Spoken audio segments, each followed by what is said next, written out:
Liaquat chairman বাঁশখালীর বিএনপির নেতা, এর উপর জুলুম অব্যাহত রয়েছে। একবার গিয়ে আওয়ামী লীগের সন্ত্রাসীরা তার গ্রামের বাড়িতে আক্রমণ চালিয়ে ভাঙচুর করছে, আবার পাশাপাশি পুলিশ গিয়ে ভাঙচুর করছে, তার পরিবারের উপর অত্যাচার চলছে অবিরামভাবে, তার সন্তানরা কেউ বাড়িতে থাকতে পারছে না, তার স্ত্রী এখানে সেখানে তার ফরিয়াদ দিয়ে যাচ্ছে, কিন্তু তার স্ত্রীর কথা আইন শৃঙ্খলা আইন প্রয়োগকারী সংস্থা কেউ আমলে নিচ্ছে না। এক ভয়ঙ্কর বিপজ্জনক পরিস্থিতির মধ্যে রয়েছে চট্টগ্রাম দক্ষিণের বাঁশখালী থানার বিএনপি নেতা লিয়াকত চেয়ারম্যানের পরিবার।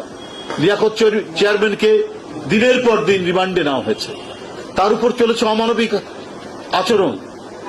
তাকে অত্যন্ত নিষ্ঠুরভাবে গ্রেপ্তার করে নিয়ে যাওয়ার পর এখনো পর্যন্ত লিয়াকত চেয়ারম্যানকে তার